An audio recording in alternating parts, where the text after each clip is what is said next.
Welcome in the next video.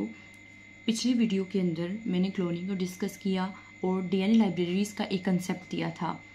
आज हमने genomic DNA libraries की डिटेल और कॉम्प्लीमेंट्री डीएनए लाइब्रेरीज़ की डिटेल को डिस्कस करना है। जेनेटिक्स के लास्ट चैप्टर हम पढ़ रहे हैं बायोटेक्नोलॉजी एंड ह्यूमन डिजीज़ को, इसकी थर्ड वीडियो है ये। तो अब हम डिटेल से डिस्कस करते हैं जीनोमिक डीएनए लाइब्रेरीज़ को। सबसे पहले जीनोमिक लाइब्रेरी बनाने के लिए डीएनए ऑफ ऑर्गेनिज्म जो होता है उसको हम मतलब उसकी डाइजेशन होती है, वो कौन करवाता है, एक एंजाइम होता है, उसका नाम होता है रिस्ट्रिक्शन एंडोन्यूक्लियस। रिस्ट्रिक्शन एंडोन्यूक्लियस जो है ना वो टोटल डीएनए ऑफ ऑर्गेनिज्म की डाइजेशन करवाता है, फिर उसकी लाइगेशन यानी उसको जोड़ देते हैं हम। लाइगेशन होती है उसकी एप्रोप्रिएट वेक्टर के साथ, जो कि प्लाज्मिड्स भी हो सकते हैं या फिर कोई viruses, naturally cream viruses, bacteriophage भी हो सकते हैं। उसके बाद जो रिकम्बिनेंट डीएनए बनते हैं यानी डीएनए ऑफ इंटरेस्ट और वेक्टर को मिला के जो रिकम्बिनेंट डीएनए बनता है उसकी रेप्लिकेशन होती है होस्ट बैक्टीरिया के अंदर। रेप्लिकेशन इनटू होस्ट सेल के अंदर उसकी रेप्लिकेशन होती है, तो हमारे पास बहुत से रिकम्बिनेंट डीएनए मॉलिक्यूल्स आ जाते हैं जिसके अंदर वो जीन ऑफ इंटरेस्ट प्रेजेंट होता है जो हमें चाहिए। उसकी हमें बहुत सी कॉपीज़ मिल जाती हैं, बहुत से क्लोन्स मिल जाते हैं। अब ये जितने भी सारे रिकम्बिनेंट डीएनए मॉलिक्यूल्स यानी जो एम्पलीफाइड, जितने भी हमारे पास एम्पलीफाइड डीएनए फ्रेगमेंट्स होंगे ना, एम्पलीफाइड डीएनए फ्रेगमेंट जो कि पूरे जीनोम ऑर्गेनिज्म को रिप्रेजेंट कर रहे होंगे, इस एम्पलीफाइड डीएनए फ्रेगमेंट जो पूरे जीनोम को रिप्रेजेंट कर रहे होंगे, इसको हम कहते हैं जीनोमिक लाइब्रेरी। इसको क्या कहते हैं हम? जीनोमिक लाइब्रेरी कहते हैं। तो दिस प्रोसेस की हम इस प्रोसेस से जीनोमिक लाइब्रेरी को ऑब्टेन कर सकते हैं। अब ये होता क्या है कि जीन ऑफ इंटरेस्ट जो होता है ना उसकी बात, जीन ऑफ इंटरेस्ट होता है कि जिस जीन को हमने एम्पलीफाई करना है, जिस जीन्स के क्लोन्स हमें चाहिए, ज़ाहिर सी बात है वही जीन ऑफ इंटरेस्ट है। अब उसके अंदर एक से ज़्यादा रिस्ट्रिक्शन साइट मौजूद हो सकती है। मैंने पहले बताया था रिस्ट्रिक्शन साइट वो साइट होती है जहाँ पे रिस्ट्रिक्शन एंजाइम एक्ट करता है। जीन ऑफ इंटरेस्ट के अंदर मोर देन वन जो है ना वो आपके प्रेजेंट हो सकती है रिस्ट्रिक्शन साइट्स। जब more than one restriction sites present होंगी तो इस केस में अगर हमने रिस्ट्रिक्शन एंडोन्यूक्लियस जो एंजाइम है उससे डाइजेशन को कंटिन्यू रखा तो होता क्या है कि जीन ऑफ इंटरेस्ट के भी टुकड़े टुकड़े हो जाएंगे। मिसाल के तौर पे जीन ऑफ इंटरेस्ट है इसकी यहाँ ये भी रिस्ट्रिक्शन साइट है जहाँ पे रिस्ट्रिक्शन एंजाइम एक्ट कर सकता है, ये भी रिस्ट्रिक्शन साइट जहाँ पे एंजाइम एक्ट कर सकता है, ये भी।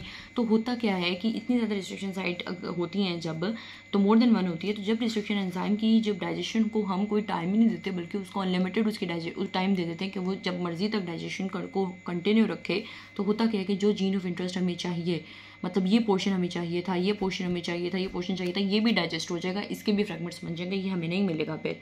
तो अगर हम इस रिजल्ट को नहीं चाहते कि हमें ऐसा रिजल्ट मिले तो हमें पार्शियल डाइजेशन हम करते हैं जिसमें अमाउंट और time of action of enzyme को लिमिटेड रखते हैं।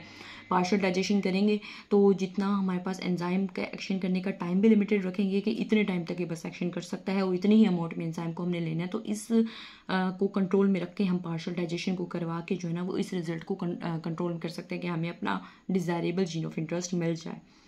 ठीक है, तो इसकी वजह से क्या होगा कि सिर्फ कुछ ही फ्रैक्शन ऑफ रिस्ट्रिक्शन साइट्स पे क्लीवेज होगी, तमाम जो रिस्ट्रिक्शन साइट्स है उस पर क्लीवेज होके जीन ऑफ इंटरेस्ट के फ्रैगमेंट्स नहीं होंगे। एंजाइम जो बहुत ज़्यादा इसके लिए इस्तेमाल होते हैं पर्पज़ के लिए, वो रिस्ट्रिक्शन एंजाइम से पहले बार बार बताया, इसकी वजह से बहुत से कलेक्शन ऑफ फ्रैगमेंट्स हमें मिलते हैं। तो this is the how we can obtain the genomic DNA library, we can make the genomic DNA library. Next important आता है complementary DNA libraries. Complementary DNA libraries ये होता है कि हमें पता है कि gene of protein coding gene of interest जो है ना वो हमें चाहिए। मिसाल के तौर पे लाइब्रेरी कॉम्प्लीमेंट्री डीएनए लाइब्रेरीज हैं। जीन ऑफ इंटरेस्ट है कि उसने किसी प्रोटीन को कोड किया हुआ है, वो किसी पार्टिकुलर टिश्यू के अंदर बहुत ज़्यादा एक्सप्रेस हो रहा है। ठीक है, तो इसका मतलब उससे जो मैसेंजर आरएनए उस जीन से ट्रांसक्राइब्ड होगा वो भी ज़्यादा अमाउंट में प्रेजेंट होगा ना। जब जीन ज़्यादा अमाउंट में प्रेजेंट है किसी सेल के अंदर, मतलब जीन ऑफ इंटरेस्ट, खाली जीन की बात नहीं करते आप, वर्ड जीन ऑफ इंटरेस्ट का इस्तेमाल करें, वो ज़्यादा प्रेजेंट है तो उससे बनने वाला जो मैसेंजर आरएनए है वो भी ज़्यादा अमाउंट में प्रेजेंट होगा। तो उस मैसेंजर आरएनए को इस्तेमाल करते हुए हम कॉम्प्लीमेंट्री डीएनए बना सकते हैं। मैसेंजर आरएनए जो मिलेगा ना जीन ऑफ इंटरेस्ट से, जो अगर ज़्यादा अमाउंट में प्रेजेंट है इस पार्टिकुलर टिश्यू के अंदर, मतलब स्पेसिफिक टिश्यू है उसके अंदर जीन ऑफ इंटरेस्ट ज़्यादा अमाउंट में प्रेजेंट है, तो मैसेंजर आरएनए जो उस जीन से ट्रांसक्राइब्ड होगा उस टिश्यू में वो भी हाई कंसनट्रेशन में होगा, तो उस मैसेंजर आरएनए को इस्तेमाल करेंगे कॉम्प्लीमेंट्री डीएनए बनाने के लिए। एंजाइम कौन सा इस्तेमाल होगा? Reverse transcriptase. रिवर्स ट्रांसक्रिप्टेज इस्तेमाल होगा, वो कॉम्प्लीमेंट्री मतलब मैसेंजर आरएनए को एज अ टेम्पलेट यूज़ करेगा और कॉम्प्लीमेंट्री डीएनए बना देगा। अब इस कॉम्प्लीमेंट्री डीएनए जो कि डबल स्ट्रैंडेड कॉपी है मैसेंजर आरएनए की, उसे हम एम्पलीफाई करेंगे क्लोनिंग की मदद से या पीसीआर की मदद से, पॉलीमरेज चेन रिएक्शन की मदद से, या फिर ये प्रोब के तौर पे इस्तेमाल हो सकता है उस जीन को लोकेट करने के लिए जिसने ओरिजिनल मैसेंजर आरएनए बनाया है। मतलब क्या हुआ कि मैसेंजर आरएनए जो है ना, जब वो ज़्यादा मोड में प्रेजेंट था, उससे हमने कॉम्प्लीमेंट्री डीएनए बनाया। अब ये प्रोब के तौर पे इस्तेमाल हो सकता है उस जीन ऑफ इंटरेस्ट को आइडेंटिफाई करने के लिए जिसने ये मैसेंजर आरएनए बनाया, क्योंकि उसके अंदर उसी का सीक्वेंस है ना, डबल स्ट्रैंडेड कॉपी उसी की है। तो दिस इज इस तरह से हम कॉम्प्लीमेंट्री डीएनए लाइब्रेरीज बना सकते हैं। अब कॉम्प्लीमेंट्री डीएनए के अंदर कोई इंट्रॉन्स नहीं होते। इंट्रॉन्स का मतलब वो जीन्स जो कि आगे प्रोटीन्स बना सकें, तो हम इसको इस्तेमाल कर सकते हैं यूकैरियोटिक प्रोटीन्स बनाने के लिए, लेकिन उसके लिए हमें इसे स्पेशल वेक्टर एक्सप्रेशन वेक्टर के साथ क्लोन करना पड़ेगा। एक्सप्रेशन वेक्टर यानी स्पेशल वेक्टर के साथ हम इसको क्लोन करेंगे, इंट्रोड्यूस करवाएंगे, उसके बाद इसको होस्ट सेल में डाल देंगे, होस्ट सेल के अंदर करवा के उसकी होस्ट सेल के अंदर इसकी रेप्लिकेशन होगी। जैसे मैंने जीनोमिक लाइब्रेरी में बताया था, बिल्कुल वैसे ही होस्ट सेल के अंदर इसकी रेप्लिकेशन होगी। मतलब पहले क्या होगा, ट्रांसक्रिप्शन होगी, कॉम्प्लीमेंट्री डीएनए की ट्रांसलेशन होगी, फिर यूकैरियोटिक प्रोटीन्स बनेगी। यानी हम इस कॉम्प्लीमेंट्री डीएनए को यूकैरियोटिक प्रोटीन्स की सिंथेसिस के लिए इस्तेमाल कर सकते हैं बैक्टीरिया के अंदर इंट्रोड्यूस करवा के, by introducing into the bacteria.